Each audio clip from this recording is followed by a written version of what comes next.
अस्सलाम वालेकुम वरहमतुल्लाहि वबरकातुहू। मेरा नाम बुरहानुद्दीन है और आज मैं नई बात के साथ आपकी खिदमत में हाज़िर हूँ। नाज़रीन, हम अपने इर्द गिर्द नज़र दौड़ाएँ तो हमें बहुत से नौसरबाज़ देखने और सुनने को मिलते हैं, जिनका दावा मुतल्लक़ा काम में बेमिसाल महारत का होता है, जबकि हम सब जानते हैं कि हकीकत इससे बिल्कुल बरअक्स है। नौसरबाज़ों में जो मुतासर कुन चीज़ उनकी तेज़ ज़ुबान होती है।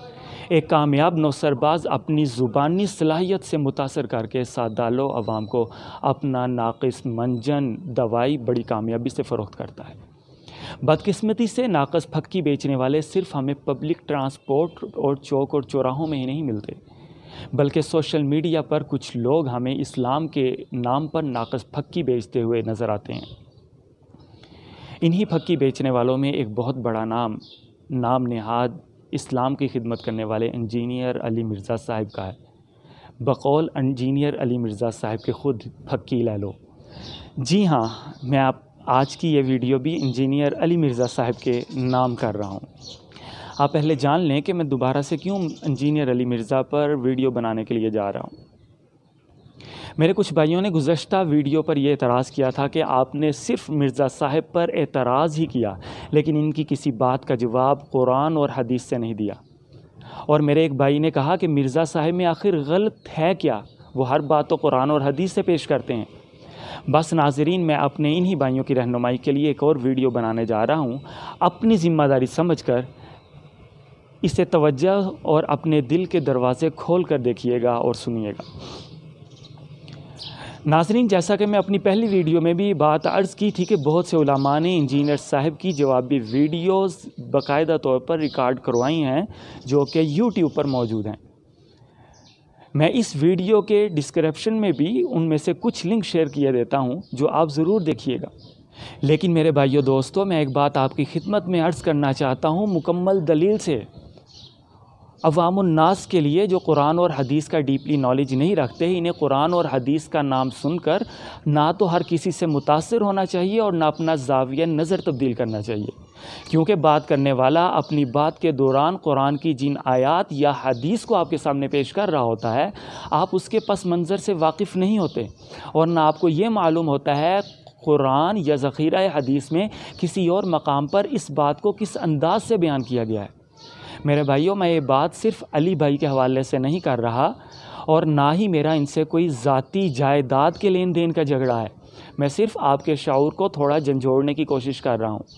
यकीनन आप मेरी बात सुनकर हैरान होंगे कि मैं क्या बात कर रहा हूँ कि कुरान और हदीस न सुनो। भाई, मैंने ना सुनने की बात नहीं की, बल्कि मैंने ये बात की है कि कुरान और हदीस को हर किसी से ना सुनो, और वो भी इस अंदाज से कि जो शख्स आपके सामने कुरान और हदीस का नाम ले तो आप उसकी बातों में मशहूर हो जाएं और मशहूर कुन अंदाज में आप उसकी बातों को कबूल करना शुरू कर दें। बेशक आपके इस अमल से बात साबित होती है कि आप अच्छे मुसलमान और आप रहनुमाई चाहते हैं, लेकिन मेरे भाई, खुदा का वास्ता अपने ईमान की कदर करें। बिल्कुल जैसे हम नीम हकीम के पास इलाज के गर्ज से जाना पसंद नहीं करते और नाकिस अशिया ख़रीदना पसंद नहीं करते, तो मेरे भाइयों, हम हर जगह अपने ईमान को दाव पर लगाने के लिए क्यों तैयार हो जाते हैं। मैं अपनी बात की मज़ीद वजाहत के लिए एक वाक़या केस स्टडी के तौर पर आप हज़रात की खिदमत में अर्ज़ करना चाहता हूँ। मरज़ई, जिन्हें अहमदी भी कहा जाता है, इन्हें आज हम तमाम मुसलमान मुत्तफ़िक़ा तौर पर काफिर समझते हैं। लेकिन क्या आपको मालूम है कि इस तहरीक में उलमा को कितने मसाइल से गुज़रना पड़ा और अपनी बात समझाने के लिए कितनी कुर्बानियाँ देनी पड़ी। पहली बात तो ये कि बहुत से मुसलमानों को कादियानियों के कुफ्र के बारे में समझाना कोई आसान काम न था। फिर जब उलमा ने बहुत मेहनत से अवामुन्नास के शऊर को बेदार किया और कादियानियत का कुफ्र अवामुन्नास के सामने आश्कारा किया, तो अब बारी थी स्टेट के सामने अपनी बात पेश करने की। तो पार्लिमेंटेरियन के सामने इन कादियानियत के कुफ्र को बयान करने के लिए बाकायदा तौर पर तहरीक चलाना पड़ी और बहुत ज़्यादा मेहनत के बाद जुल्फ़िकार अली भुट्टो शहीद रहमतुल्लाह अलैह के दौर में आखिरकार इस मामले को उलमा पार्लियामेंट में ले जाने के लिए कामयाब हो गए। क्या नाज़रीन, आप जानते हैं कि पार्लियामेंट में कितने दिन तक कुरान और हदीस से मुज़य्यन दलाइल पर मबनी गुफ्तगू मरज़ई और मुसलमानों के दरमियान जारी रही? जी हाँ, 13 दिन लगातार जरा जारी रही और इस बहस ने पार्लियामेंटेरियन को उलझा दिया। भट्टो मरहूम जैसे ज़हीन और काबिल सियासतदान भी उलझ गए। ऐसा क्यों हुआ? मेरा आपसे सवाल है कि आखिरकार ऐसा क्यों हुआ? मैं बताता हूँ। उसकी वजह हमारे उलमा की तरह कादियानियत की तरफ से भी लगातार कुरान और हदीस से मुदल्लल दलाइल का मिलना था। यानी एक तरफ से मुसलमान आलिम कुरान और हदीस की आयत, कुरान की आयत पेश कर रहे हैं या हदीस मुबारका में से कोई हदीस पेश कर रहे हैं, तो वहाँ से जो आलिम को रद्द करने के लिए बात की जा रही है वो भी कुरान और हदीस के नाम पर पेश की जा रही है। यानी कुरान की आयत पढ़ी जा रही है और हदीस मुबारका पेश की जा रही है, जिससे पार्लियामेंटेरियन उलझ गए। यानी एक आलिम अपनी मुकदमे को साबित करने के लिए कुरान अगर पढ़ रहा है तो वहाँ से मरज़ई भी कुरान की आयत पढ़ रहा है। एक आलिम अगर हदीस मुबारका का हवाला दे रहा है तो मरज़इयों की जानिब से भी हदीस मुबारका का हवाला दिया जा रहा है।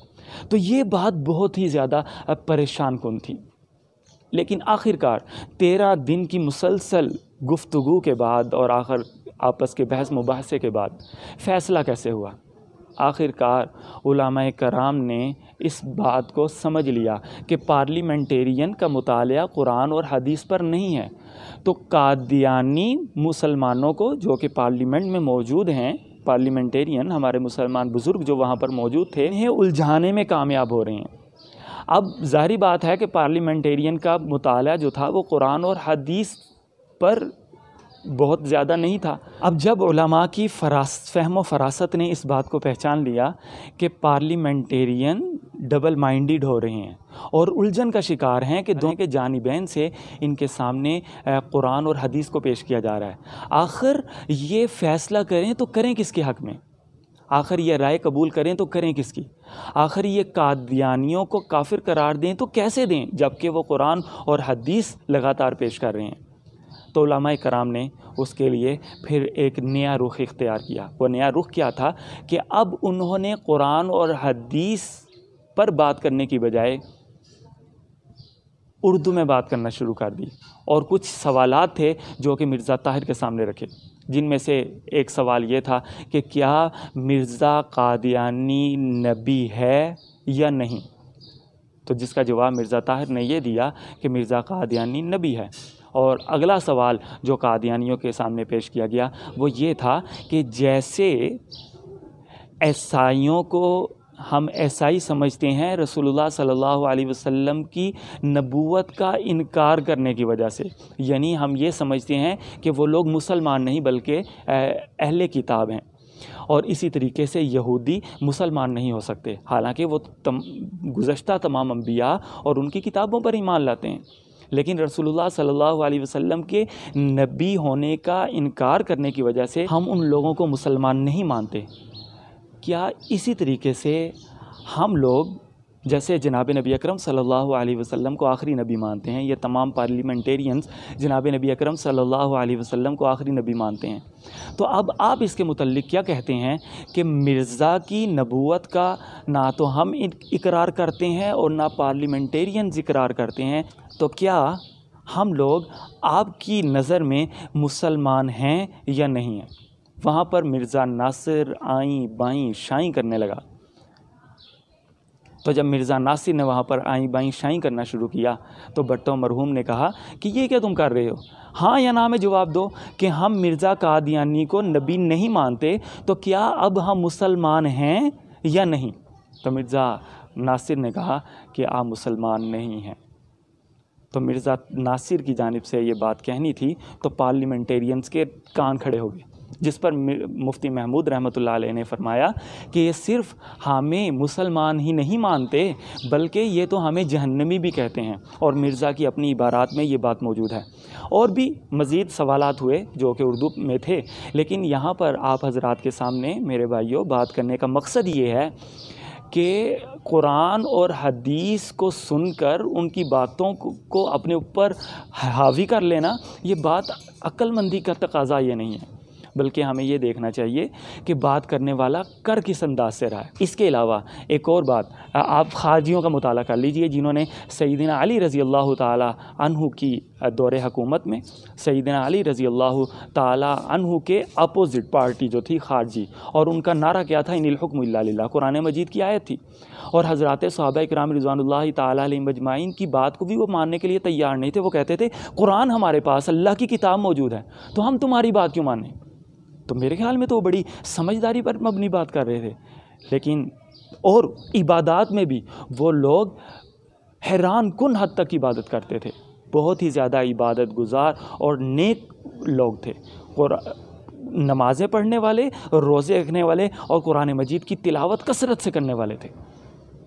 मेरे ख्याल में तो उनका ये नारा बड़ा ही बेहतरीन था, इनिल हुक्मु इल्ला लिल्लाह। जैसे कि हज़रत अली रज़ी अल्लाह ताला अन्हु ने भी फरमाया कि नारा तो बहुत अच्छा है, लेकिन इरादा इससे हक़ का नहीं बल्कि बातिल का किया जा रहा है। तो मेरे भाइयों, इसी तरीके से मिसाल है हमारे इंजीनियर अली मिर्ज़ा भाई की, जो कि अवाम को गुमराह कर रहे हैं। और एक बात याद रखें, दीन की बात करने वाले शख्स की जानिब से अगर अदब आपको नज़र नहीं आ रहा, उसकी गुफ्तगू में आपको अदब नहीं नज़र आ रहा, तो वो दीन की बात नहीं कर रहा। अद्दीनु कुल्लुहु अदबुन, दीन तो सारे का सारा अदब ही अदब है। तो जो शख्स अपनी बात में अजीब व गरीब किस्म के नारे बयान कर रहा है, ना मैं वाबी ना मैं बाबी, मैं ते मुस्लिम इल्मी किताबी, जो कि इस तरह की बात कर रहा है और बात बात पर उलमा इकराम के मुतल्लिक़ कह रहा है कि लो फकी लो फकी, और वो हर शख्स को ही डिनाई करता चला जा रहा है, हर शख्स की इज़्ज़त पर हाथ डालता चला जा रहा है और हर शख्स को 2 नंबर हमें बताता चला जा रहा है, तो हम उसकी बात को यकीन करते चले जा रहे हैं। मेरे भाइयों, शऊर की आंखें खोलें और ज़रा समझने की कोशिश करें। 19वीं सदी का मामला या 18वीं सदी का मामला बिल्कुल मुख्तलिफ था। जो बात दिखाई जा रही होती थी या जो कही जा रही होती थी, उसका मकसद भी उसी बात को दिखाना या करना होता था। लेकिन आज जैसा कि हम अपने इर्द गिर्द के माहौल में देखते हैं कि बहुत से ड्रामे और बहुत सी फिल्में और बहुत सी गेम्स में हमें जो दिखाया जा रहा होता है वो हम अपने शऊर से तो देख रहे होते हैं, लेकिन तहकीक आज इस बात को मानती है कि बहुत सी बातें ऐसी हैं जो हमें दिखने में नहीं आ रही होती, जो हमें दिखाई नहीं जा रही होती, लेकिन उसके पस मंज़र में हमारे लाशऊर में बहुत सी बातें दाखिल करने की कोशिश की जा रही होती हैं और हमारा लाशऊर उस बात को कबूल कर रहा होता है। मिसाल के तौर पर बच्चों की वीडियोस में होता क्या है, बच्चा वीडियो देख रहा होता है और वीडियो खेल रहा होता है अपने शऊर से, लेकिन उसके लाशऊर में एक मैसेज दिया जा रहा होता है। वो मैसेज क्या है? जो बैक एंड पर मंज़र नज़र आ रहे होते हैं, उन मंज़र में कुछ मनाजिर बहुत ही ज़्यादा फहश किस्म के होते हैं। बच्चा शऊरी तौर पर उन मनाजिर को नहीं देख रहा होता, लेकिन लाशऊर उन मनाजिर को ले रहा होता है। इसी तरीके से बहुत से अंग्रेज़ी गाने जो बज़ाहिर सुनने वाले को महसूस नहीं हो रहे होते, वो कुछ और मैसेज ले रहा होता है, लेकिन उसका लाशऊर बहुत ही गलत किस्म के मैसेज जो है वो ले रहा होता है। तो आप इंटरनेट पर इस पर बाकायदा तौर पर रिसर्च कर सकते हैं। तो इंजीनियर अली मिर्ज़ा साहब बहुत ही ज़्यादा तेज़ इंसान हैं। ये क्या कर रहे हैं? ये शऊर और लाशऊर की जंग ही छेड़ रहे हैं। आपको शऊर से कुरान और हदीस पेश कर रहे हैं और बहुत से लोगों को डबल माइंडेड करने के लिए क्या करते हैं? वो ऐसा करते हैं कि कुरान और हदीस इधर से पेश करते हैं और दूसरा देवबंदियों की किसी एक बात को अच्छा कह देते हैं, अहले हदीसों की किसी एक बात को अच्छा कह देते हैं, बरेलवियों की किसी एक बात को अच्छा कह देते हैं और किसी एक आलिम की तारीफ़ कर देते हैं और उसके बाद आगे करते क्या हैं? आगे वो कहते हैं कि ये बात तो इस आलिम में ठीक थी, ये बात तो इस मसलक में ठीक थी, लेकिन इस मसलक की बाकी ये सारी की सारी बातें 2 नंबर हैं।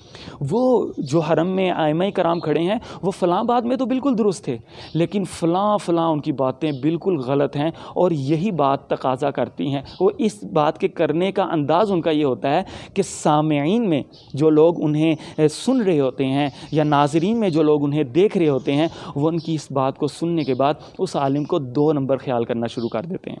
और नतीजा क्या निकलता है कि मिर्ज़ा साहब के अलावा इस दुनिया में जितने भी आलिम हैं, सारे के सारे 2 नंबर ठहरते हैं, मिर्ज़ा साहब की अपनी नज़र में भी और बाकी लोगों की नज़र में भी। मेरे ख़्याल में मेरे भाइयों, इंजीनियर अली मिर्ज़ा साहब को समझने के लिए बात काफ़ी है कि वो हमारे ज़हनों से उन लोगों का एहतराम निकाल रहे हैं जिनके ज़रिए से दीन हम तक पहुंचा है। वो कुरान और हदीस को 1400 साल में बयान किए गए तरीके से हटकर बयान करने की कोशिश कर रहे हैं।